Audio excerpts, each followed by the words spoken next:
Ya está. Ujú. Ya, listo. Ya, ya está grabando. Sí. Ya. Entonces, el periodo de un estado, decimos que sea X o N una cadena Markov e I un estado de esta cadena. El periodo de I es el número entero de su I, que va a ser igual al máximo común divisor de N, que van a ser los pasos, de la probabilidad de transición de ir de I a I diferente a cero. Y vamos a decir que es aperiódico si D sub I es igual a 1. Entonces, veamos un ejemplo para poder entender esto. ¿Cuál es el periodo de cada estado, no? Eh, de ir de 0, o sea, lo que queremos decir acá es que de ir de 0 a 0, ¿en cuántos pasos podemos ir, no? Por ejemplo, acá hay un paso, ¿no? Acá, de ir de 0 a 0, un paso. ¿Hay otro camino de ir de 0 a 0? No, entonces seguimos acá, ¿no? De 0 a 0, 1, de 0 a 0, 2, de 0 a 0, 3, así, ¿no? 4, 5. Y el máximo divisor de todos esos nos daría 1. Entonces, 0 sería periódico, ¿no? Ah, lo que tenemos acá es 1. Si es 1, es aperiódico. Si es diferente de 1, eh, el de Sui es, bueno, tiene una periodicidad diferente, ¿no? Entonces, 1 tiene ¿cuántos pasos para regresar a 1 existe? Es de 1 a 2, de 2 a 1. Hay dos pasos entonces, acá pongo 2. Luego 3, 4, 4. 5, 6, 6, así, ¿no? Y así sucesivamente. El MCD de todos esos va a ser 2. Luego, para el número 2 va a ser lo mismo. El máximo común divisor va a ser 2. Y para el 3 no hay ningún paso, entonces esto no cumple, pero aquí vi en Coursera y en otros libros que cuando no hay pasos, también se considera aperiódico, ¿ya? Que el MCD es de frente a 1. Bueno, acá 1, entonces aperiódico. El 3 también es aperiódico. El MCD de 4 sería de ir 1, 2 pasos, o también puede ser 1, 2, 3, y así sucesivamente, ¿no? Acá contamos los pasos, entonces el MCD de esos es 1. Y lo mismo para 5, ¿no? Acá hay un paso, para ir de 5 a 5, hay un paso, luego de ir de 4 y luego regresamos, sería 2 pasos y así. El MCD sería 1. Entonces, 4 y 5 son aperiódicos, ¿no? 3 también es aperiódico. Acá hay un teorema, bueno, todos los elementos de una clase equivalente tienen el mismo periodo, ¿no? Aquí, como lo mencioné, todas las clases equivalentes, ¿no? Tienen características comunes, ¿no? Los elementos que están dentro de las clases equivalentes tienen características comunes, ¿no? Entonces, ya vimos que las características comunes son recurrentes o transitorios, ¿no? O sea, si uno es recurrente, todos los demás son recurrentes. Si uno es transitorio, todos los demás son transitorios y con la periodicidad igual. Si 5 es aperiódico, entonces 4 también va a ser aperiódico, ¿no? Si uno tiene una periodicidad 2, 2 también va a tener una periodicidad 2. Y acá está la demostración. Lo paso porque Leonardo va a explicar también lo que son las cadenas de Markov ergódicas. Pero lo pueden revisar, no está, solamente tiene que ver con divisibilidad, ¿ya? Entonces, veamos la cadena de Markov irreducible. Decimos que sea X o N una cadena Markov, esa será irreducible si hay una sola clase de equivalencia. Es decir, si todos los estados se comunican entre sí, ¿no? Por ejemplo, 0, 1, 3 y 2, ¿no? Eso es lo que les comentaba, ¿no? 0 y 1 se comunican, 1 y 3 se comunican, 3 y 2 se comunican. O sea, entre todos estos cuatro se comunican, ¿no? Porque puedo ir de 0 a 1, luego de 1 a 2, de 0 puedo ir a 3, a 2, así puedo ir a 2 y de 2 puedo ir a 0. Entonces, estos se comunican. Estos vendrían a ser una clase equivalente. Eso es una cadena irreducible. Una cadena de Markov es irreducible, cuando solamente existe una clase de equivalencia. Ahora veamos, bueno, un resumen de todo lo que hemos visto. Bueno, de la parte gráfica, en las clases recurrentes, C y D, son recurrentes, ¿no? Por lo que hemos visto. eh, Porque puedo salir de C y regreso a C, y D también es recurrente. Entonces, si D y C forman una clase, ¿no? Entonces, esto se llama clase recurrente, porque los elementos que están dentro son recurrentes. Se le llama clase recurrente, ¿no? Porque los estados son recurrentes. Y E es recurrente también. Transitorio, la clase AB, A y B son transitorios, y esta clase de equivalencia va a ser una clase transitoria. ¿Por qué? Porque los elementos son transitorios. Y es no irreducible, ¿no? Porque hay más de una clase equivalente. Y el estado absorbente. Acá esto es importante decir que eventualmente si se empieza de un estado, va a llegar a un estado tal que ya no va a salir de este estado, ¿no? Por ejemplo, ¿no? Si estamos en B, vamos a E y ya no podemos salir de E, nos quedamos acá. Aquí nos quedamos. El E ya no va a ir a ninguna parte, no vamos a quedar en estado E, ¿no? Eso se cumple cuando la probabilidad de ir del estado al mismo estado es 1. Y es lo que mencionó nuestro compañero Leonardo en el ejemplo de las apuestas, ¿no? Cuando tiene una moneda y apuesta y pierde, se queda con 0 monedas, ¿no? Entonces, como queda en 0 monedas, ya no puede jugar. Ese sería un estado absorbente. Pero y si tiene n menos 1 monedas y gana una moneda, quedaría con n monedas, ¿no? Y eso cumpliría. Ahí se quedaría la cadena Markov. Se quedaría ahí. Y luego, bueno, más que un resumen, puntos importantes de la representación matricial, ¿no? El P, que va a representar la matriz de transición, el pi vector en K, que va a ser el vector de distribución en el paso K, y la ecuación de Kolmogorov, Kolmogorov, va a ser de que eh, la matriz de transición en el paso M es igual a P elevado, o sea, esta matriz elevado a la M, ¿no? Y en las representaciones gráficas, unos puntos importantes es que los espacios de estados se pueden subdividir en clases de equivalencia y todo estado se puede clasificar como recurrente o transitorio, ¿no? Si es recurrente, ya no es transitorio. Si es transitorio, ya no es recurrente. Los estados tienen periodicidad de su I y la recurrencia, transitividad y periodicidad son propiedades de clase porque si están dentro de una clase, los elementos van a tener los mismos van a tener estas propiedades, ¿no? Pero no ocurre diferente, ¿no? Si, por ejemplo, aquí, bueno, aquí digamos, ¿no? O sea, bueno, aquí como ya vemos que están subdivididos en clases de equivalencia, ya nos vamos a dar cuenta, ¿no? Pero si, por ejemplo, yo hallo la periodicidad de 0, me sale que es 1, es periódico, y de 3 es 1, es periódico, yo no puedo decir que estos son clases de equivalencia, ¿no? Eso no se da lo contrario. Primero tengo que hallar la clase de equivalencia y ya sé que las propiedades que tienen son comunes, ¿no? Que es la recurrencia, transitoriedad y periodicidad. Ya, ahora, bueno, la cadena de Markov ergódica, sea X o N, una cadena de Markov, será ergódica si cumple los siguientes puntos, ¿no? Que X o N tiene solo una clase de equivalencia. O sea, es irreducible. Todos los estados son recurrentes y todos los estados son aperiódicos, ¿no? Y aquí hay un ejemplo. Podemos ver que solamente hay una clase de equivalencia. Todos son recurrentes porque si salgo de 0 voy a regresar a 0. Si salgo de 1 voy a regresar a 1 y todos los demás también. Y si hay su periodicidad también es, bueno, su periodicidad va a ser aperiódica, ¿no? Porque su periodicidad va a ser 1. Ya, luego em, Leonardo, la otra parte del teorema ergódico, para terminar. Sí, ¿quién es el hospedador? Yo, a ver, dame un minuto. Acá, a ver, Leo, te doy. Hospedador, ya está. Ya, a ver. Ya. Juan tiene que dejar de compartir primero para que... Oye, Creo que disculpe. sí. Gracias. Chévere. Ya. A ver. Ya, ¿se ve? Sí, sí se ve. Sí. Ujú. Sí. Ya.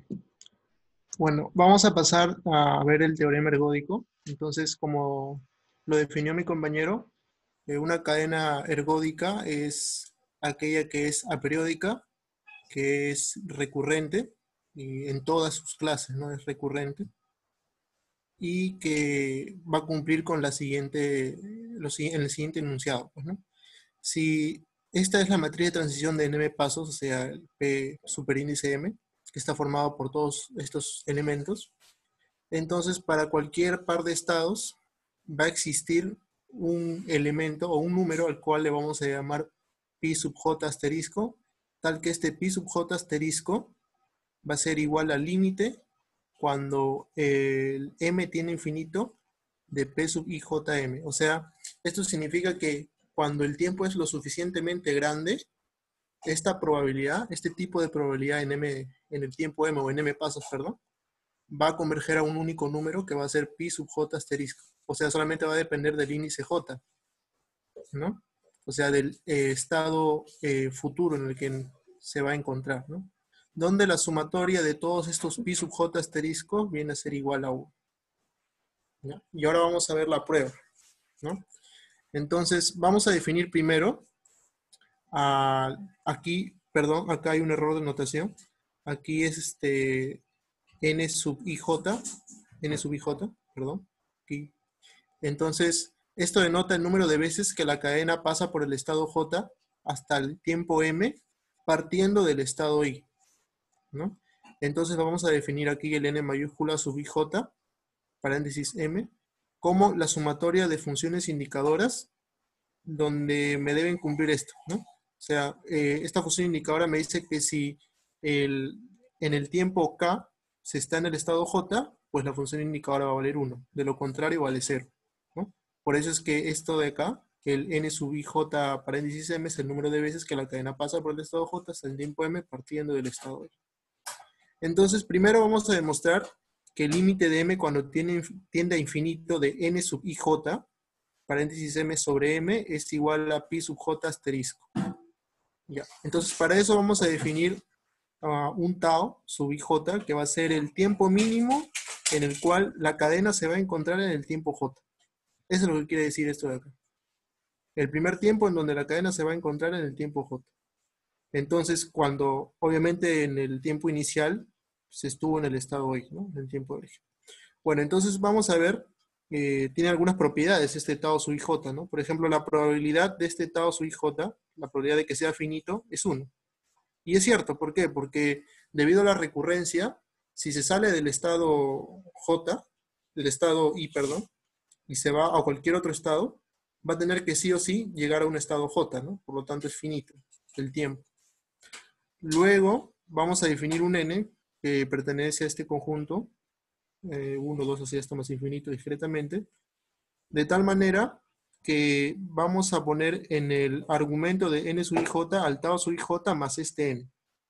Entonces, por definición de lo que hemos hecho acá arriba, n sub ij, tau sub ij más n, vendría a ser la sumatoria desde k igual a 1 hasta tau sub ij más n de todas las funciones indicadoras. Esas funciones indicadoras. Y ahora vamos a partir esta función, esta sumatoria, perdón, desde k igual a 1 hasta tau sub ij menos 1, luego el elemento, la función indicadora cuando valga el k tau sub ij, y luego desde tau sub ij más 1 hasta el n, ¿no? Entonces, vamos a ver que este elemento de acá, la primera sumatoria, es 0. ¿Por qué 0? Porque se supone que esto de acá suma todas las funciones indicadoras desde que sale del estado i al estado j. Pero se supone que no ha llegado a j hasta el tau sub ij, hasta el tiempo tau sub ij.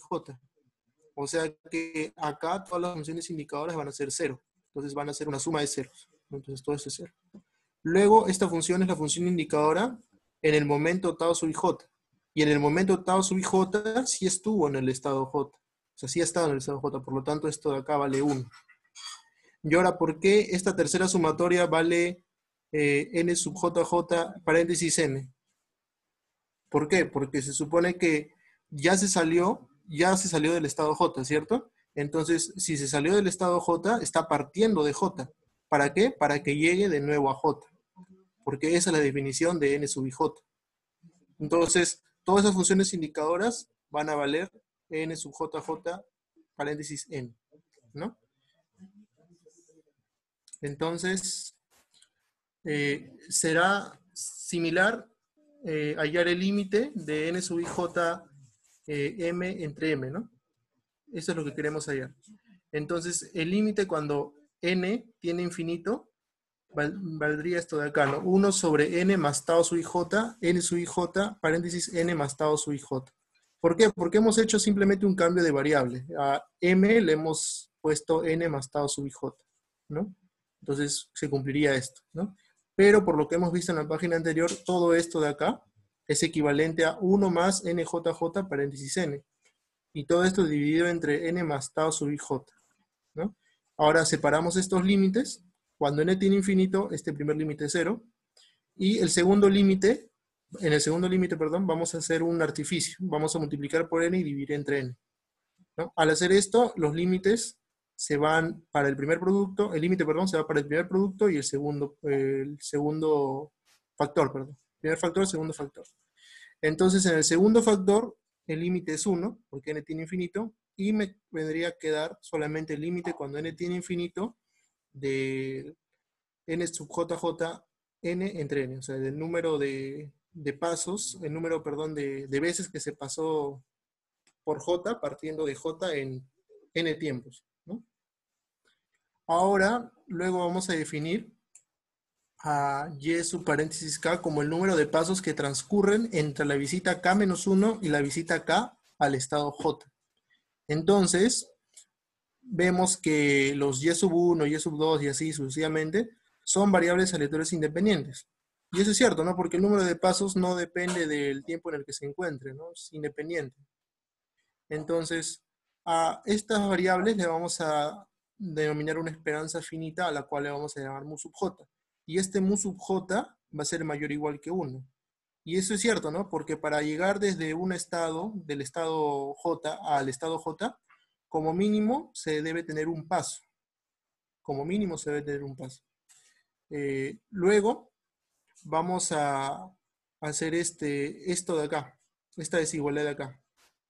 Que vamos a acotar que el n, que es el número, el tiempo, ¿no?, que se ha transcurrido, es mayor o igual que la sumatoria de estas variables desde 1 hasta el tiempo n sub jjn. Y esto es cierto, ¿no? Porque se supone que como mínimo, o perdón, como máximo, se llega n veces al estado j en un tiempo n, ¿no? Porque puede ser que en el tiempo, en un paso, llegue al estado j de nuevo, y en otro paso de nuevo al j, y así sucesivamente, y como máximo puede tomar n. Por lo tanto, este valor como máximo toma n. Y también el n es menor o igual a esta sumatoria de acá, ¿no? Porque como máximo, como mínimo, perdón, esta función de acá, esta sumatoria, vendría a tomar el valor de n más 1, ¿no? Porque se está yendo hasta el tiempo n sub jjn más 1, ¿no? Entonces, a toda esta desigualdad la vamos a dividir entre n sub jjn para encontrar el límite, ¿no? Por la ley de los grandes números. Entonces, tendríamos que tomar el límite de n cuando tiene infinito de estas dos cotas, ¿no? ¿Para qué? Para poder hacer el sanguchito y poder hallar este límite de acá del medio, ¿no?, que es parecido a este de acá de arriba que queremos hallar. Entonces, el límite de n cuando tiene infinito de esta cota de acá vendría a ser simplemente la esperanza de la variable y sub k. ¿Por qué? Porque cuando n tiende a infinito, el n sub jjn también tiene infinito. ¿Por qué? Por recurrencia.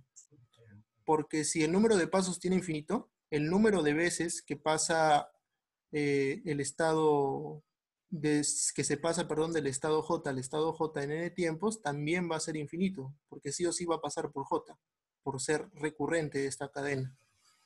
Entonces, simplemente aplicamos eso, y en vez de n que tiene infinito, ponemos n sub jjn que tiene a más infinito. Y ahora sí podemos aplicar la ley de los grandes números, ¿no? Esto es igual a la esperanza de y sub k, y a esto lo hemos definido como mu sub j, ¿no? Ahora vamos a hallar el límite de n cuando tiene infinito la segunda cota de la misma manera, simplemente que ahora vamos a hacer un artificio. Vamos a multiplicar por n sub jjn más 1 y dividirlo entre el mismo. Y vamos a dar los límites para cada uno de los factores. Entonces el primer límite me queda aquí como esto, y el segundo límite es igual a 1, porque el n sub jjn está teniendo infinito, y en esta forma tiende a 1. Entonces simplemente vendría a ser la esperanza de la variable y sub k, ¿no? Porque es por la ley de los grandes números, esto vendría a ser la esperanza de y sub k, y esto es igual a mu sub j. Entonces, hemos visto que por el sanguchito, el límite de n cuando tiene infinito de esta cosa es mu sub j, ¿no? Por el sanguchito que hicimos y la ley de los grandes números, al final llegó que esto es mu sub j. Entonces, si invertimos esa división, tenemos que el límite de n cuando tiene infinito de esto de acá es igual a 1 entre mu sub j. Y esto de acá le vamos a llamar o denominar pi sub j asterisco, ¿no? Pi sub j asterisco. Y esto también es igual al límite de n cuando tiene infinito de n sub ij n entre n. ¿Por qué? Porque supuestamente habíamos visto que... Ay, perdón. A ver. Porque supuestamente habíamos visto que era lo mismo demostrar que cuando m tiene infinito el n sub ijm entre m, era lo mismo demostrar que n tiene infinito de n sub jn entre n, sino que los argumentos cambian, ¿no? Y eso no importa porque n y m son variables mudas, ¿no? Entonces, por lo tanto, este límite es igual también a pi sub j asterisco, ¿no? Entonces, como mu sub j es menor o igual a 1, por lo que ya hemos visto, pi sub j va a estar entre 0 y 1. Tome esos valores, ¿no? Si invertimos, pi sub j va a tomar entre 0 y 1. Pi sub j asterisco, perdón. Va a estar entre 0 y 1. Ahora vamos a sumar los pi sub j asterisco para ver si estos suman 1. Probar si estos suman 1. Entonces simplemente metemos la sumatoria en este límite que hemos hallado, en este límite de n sub jn entre n. Metemos esa sumatoria y luego partimos de la definición de n sub jn, que viene a ser la suma de todas las funciones indicadoras de que x sub k es igual a j, ¿no? Por definición de esa variable. Ahora, intercambiamos esas sumatorias, ¿para qué? Para ver este término de acá. La sumatoria de j, de todos los j que pertenecen al espacio de estado, de la función indicadora de que x sub k es igual a j, viene a ser 1. ¿Por qué? Porque sea cual sea el momento del tiempo en el que nos encontremos, siempre va a estar al menos en un estado j, y ese estado j pertenece a ese. Entonces, y en solamente un momento, porque solamente la cadena puede estar en un estado a la vez en un tiempo. Entonces significa que acá vale 1 y para todos los demás elementos de esta sumatoria van a valer 0. Entonces simplemente tendríamos que sumar todos los elementos de 1 hasta n de 1. Y esto es n, ¿no? Y n entre n es 1, el límite de n cuando tiene infinito viene a ser 1. Por lo tanto, la sumatoria de todos los pi sub j asteriscos viene a ser 1. Ahora vamos a demostrar el límite de m cuando tiene infinito de esta sumatoria de acá. O sea, del promedio de probabilidades de transición en 1, 2, m, 2, 3 y así hasta m pasos. Entonces, el límite de m cuando tiene infinito de la sumatoria de todas estas probabilidades de transición vendría a ser dada por la esperanza de acá. Esta esperanza. Esta esperanza vendría a ser igual a esto porque se supone que cuando el estado se encuentre en el... cuando la variable se encuentre en el estado j de ese tiempo, va a obtener una probabilidad de p sub ij, ¿no? Por 1, ¿no? Entonces esta esperanza está bien definida, ¿no? Por esto de acá. Entonces podríamos expresarlo de esa manera. ¿Por qué? Porque al expresarlo de esa manera, la sumatoria entra, y el 1 entre m también puede entrar, y el límite de m cuando tiene infinito de esto, de esta esperanza, me quedaría como un límite de m cuando tiene infinito de la esperanza de 1 entre m por n sub ij m, ¿no? ¿Por qué? Porque supuestamente habíamos definido que 1 entre m por esta sumatoria de indicadores era igual a 1 entre m por n sub ij, ¿no? Entonces, simplemente podemos poner eso. Y ahora la esperanza, por ser un operador lineal, el límite puede entrar dentro de la esperanza y me quedaría el límite de m cuando tiene infinito de esta división de acá. Y como ya hemos visto, esto de acá es p sub j asterisco. Entonces, como p sub j asterisco es una constante, la esperanza de esa constante viene a ser la misma, que es p sub j asterisco. Entonces ya obtenemos que el límite de m cuando tiene infinito de esta sumatoria entre m viene a ser pi sub j asterisco, ¿no? Entonces vamos a ver que con esta condición de acá, ¿no? Que p sub ijm menos p sub ijm menos 1, en valor absoluto es menor a 1, podemos decir que esto es cierto, la línea que sigue, ¿no? ¿No? ¿Y por qué es menor a 1? Simplemente porque las probabilidades, sea cual sea en el tiempo en el que estén, las probabilidades de transición, siempre van a estar de 0 a 1, ¿no? Entonces su resta en valor absoluto va a ser menor a 1, ¿no?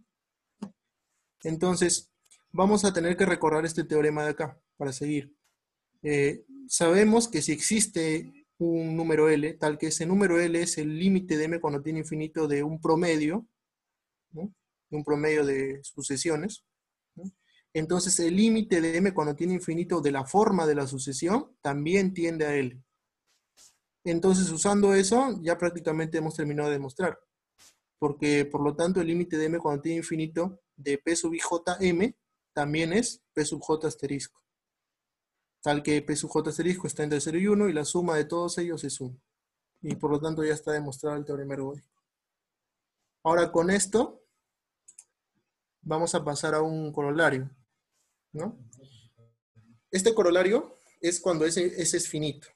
Vamos a ver de que cuando ese es finito, el pi vector asterisco, como ya lo habíamos definido, que era el vector que iba a contener a todos los elementos de la distribución correspondiente, ¿no?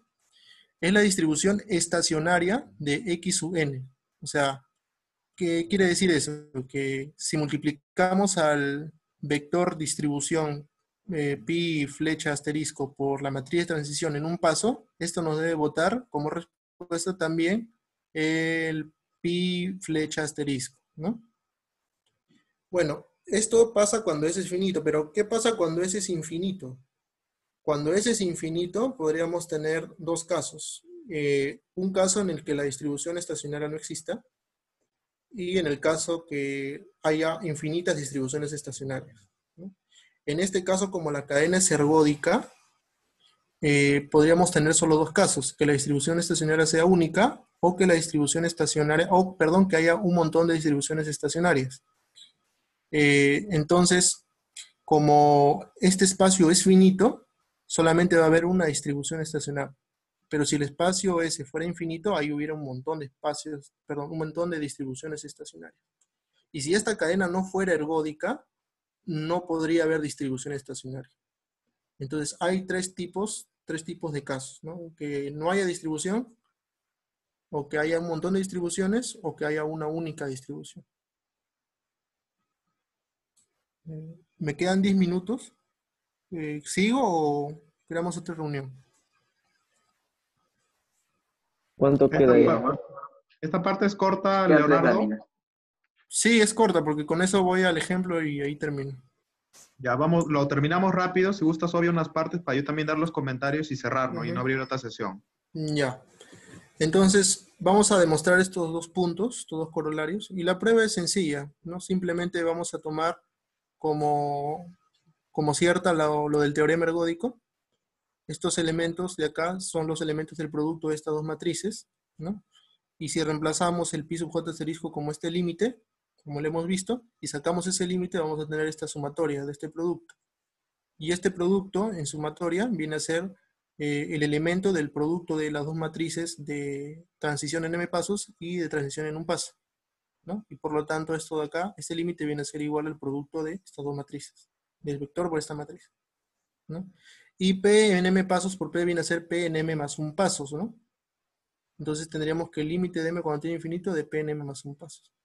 Ahora, esto se cumple si solo si sus elementos también cumplen con esa propiedad, ¿no? Entonces los elementos de pi asterisco por p también deben cumplir que el límite de m cuando tiene infinito de los elementos de p en m más un pasos, ¿no? O sea que viene a ser p sub kj en m más un pasos. Pero como hemos visto esto de acá, este límite viene a ser p sub j asterisco.